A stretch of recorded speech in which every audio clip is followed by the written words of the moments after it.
Frank Sinatra's Welcome Home special on ABC television, May 12, 1960.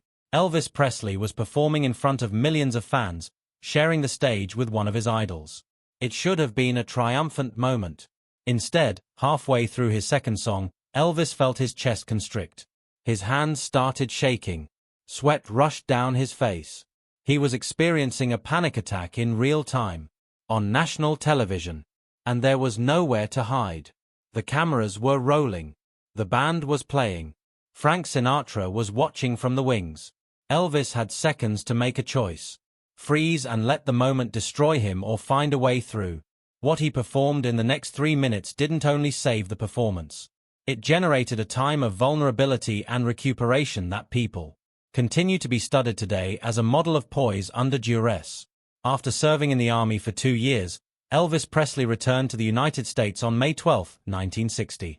The country had changed while he was gone, and so had the music industry. Rock and roll had developed. New artists had emerged. There was real anxiety that Elvis's moment had passed, that the world had moved on without him. Frank Sinatra, who is credited with coining the term rock and roll, deplorable in the past, had taken everyone by surprise by inviting Elvis to appear on his TV show. The gesture, which meant a great deal to Elvis, was called Welcome Home Elvis. The program was being broadcast live from Miami, a star-studded affair starring Sinatra, Sammy Davis Jr., and other famous names. Elvis was the centerpiece, the returning hero. There was a lot of pressure. This wasn't just a performance. It was Elvis proving he was still important, still the king, still deserving of the crown. Backstage before the event, Elvis had gotten a phone call that destroyed him. His grandmother, Minnie Mae Presley, who'd helped raise him, had gotten severely ill. She was in the hospital, and the doctors weren't sure she'd make it. Elvis's first inclination was to cancel, to go back to Memphis. But his granny had sent word through his father, "Don't you dare cancel. You go do that show. Make me proud." So Elvis carried on, but he was bearing a weight that nobody watching could see. Fear for his grandmother, nervousness over his comeback, the immense strain of live television. All of it was building inside him. And Elvis, who normally funneled nervous energy into performance, was struggling to keep it contained. The event got off to a good start. Elvis played his first song without incident. The audience adored it. A memorable occasion occurred when Frank Sinatra and Elvis performed a duet. Everything appeared perfect. Then followed Elvis's second solo performance, a faster-paced tune that demanded movement and vigor. Elvis got off to a great start. The band kicked in, the familiar rhythm that had made him famous. Elvis went across the stage, establishing his groove. However, something went wrong about 90 seconds into the music. Elvis felt his chest compress. His breath caught, his eyesight dimmed slightly at the edges.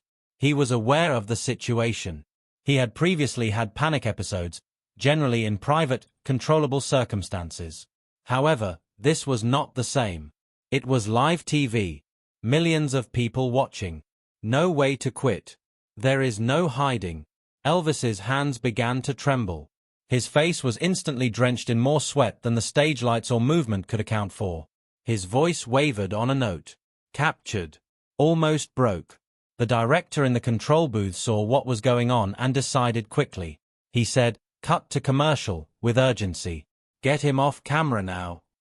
However, Elvis did something unexpected before the camera operators could carry out the directive. The cameraman nearest him looked at him, and he gave a small shake of his head. A clear message. Don't. Cut away. Continue to roll. Confused, the cameraman paused. "Cut away," the director said again. But Elvis, even in the midst of his terror, had made a choice. He had no intention of hiding. He had no intention of pretending.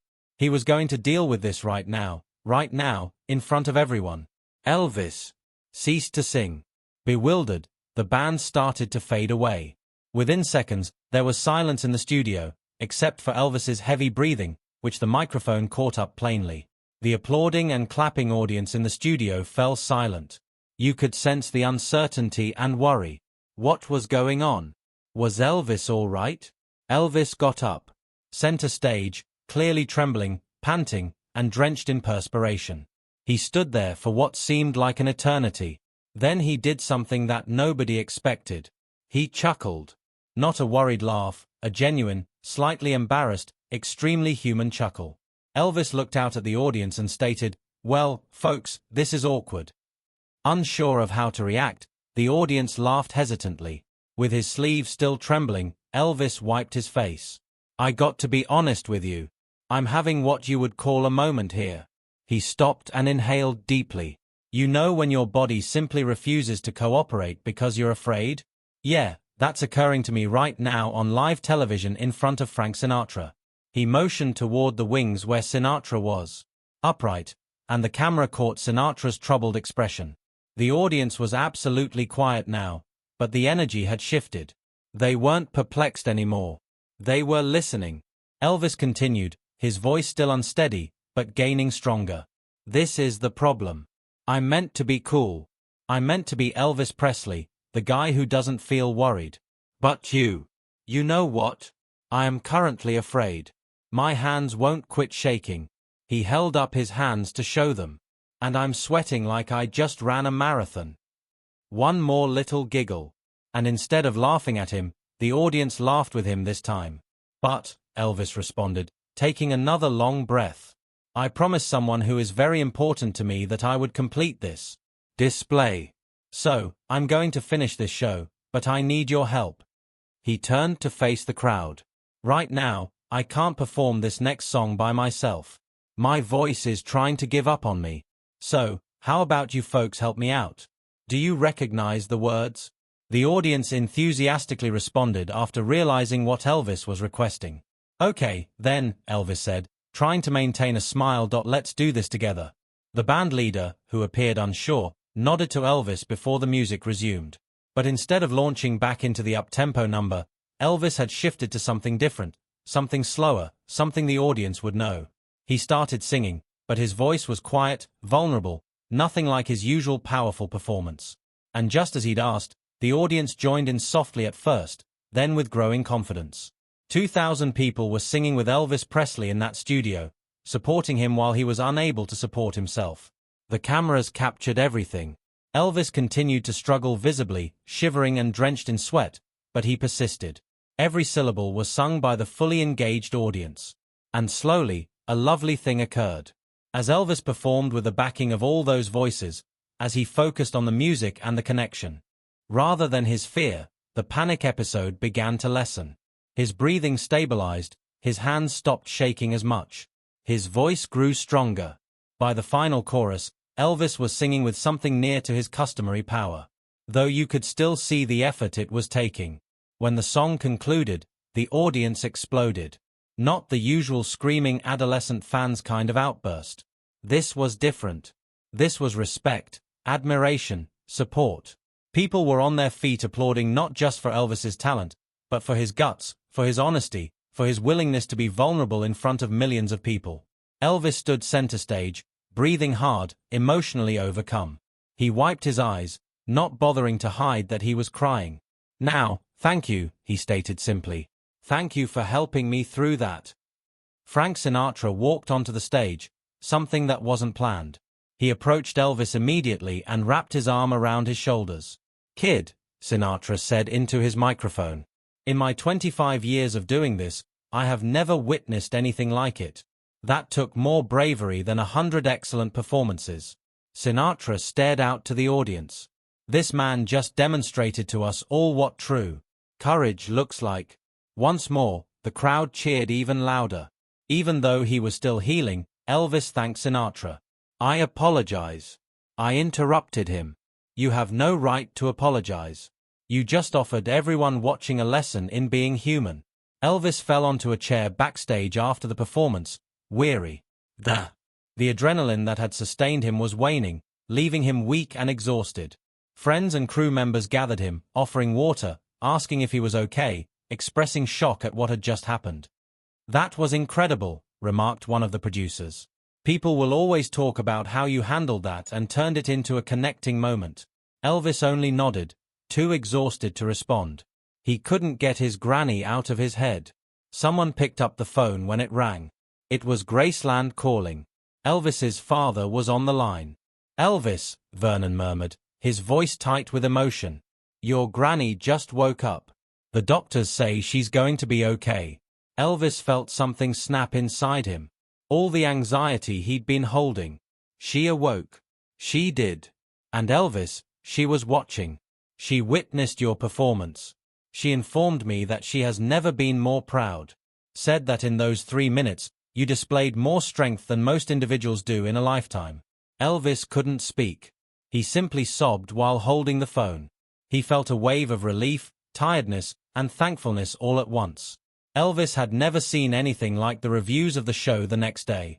Instead of emphasizing on technical precision or performance quality, they talked about sincerity, courage, and humanity. One critic remarked, "Last night, Elvis Presley showed us something remarkable. Not perfection, but something greater. Genuine human bravery, the capacity to confront vulnerability and fear in the most visible manner and use them to build relationships." Another reviewer stated, "What we observed was not simply a performance after a crisis. It was a masterclass in asking for help, being open about difficulties, and being composed under duress." Elvis didn't act like a superhuman. He stated he was having a hard time and requested the audience to aid him. Leadership is that. That's power. For weeks following the show, the ABC offices were inundated with letters. Not only from ordinary Elvis admirers, but also from those who have battled with anxiousness, with panic attacks, with periods of public fear.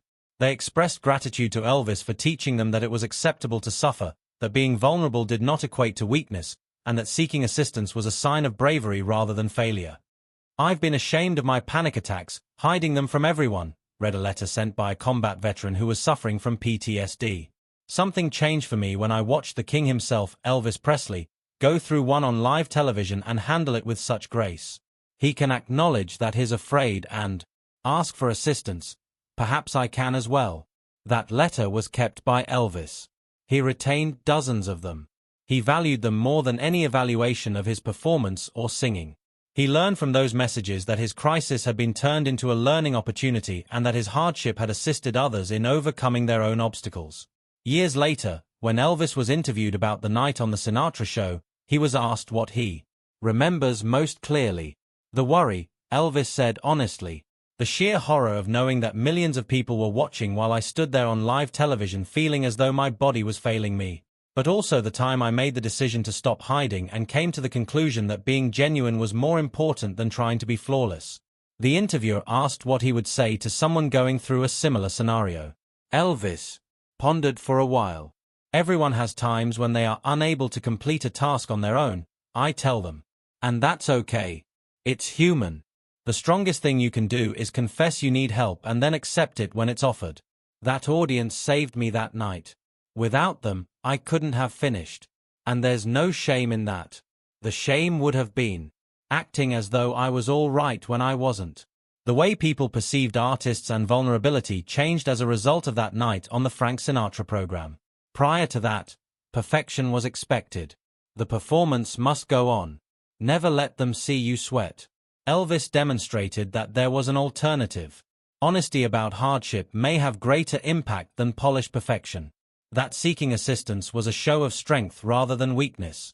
Despite its flaws and fragility, the performance went on to become one of Elvis Presley's most famous moments. It demonstrated his humanity rather than his skill. The footage depicts Elvis standing on the stage shivering and sweating, saying he was terrified, asking the audience to help him, then recovering with their support.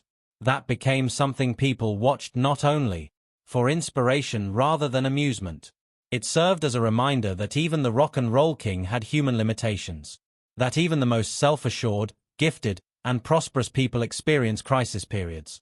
And that's how you respond to those situations, with integrity, bravery, and an openness to receiving assistance.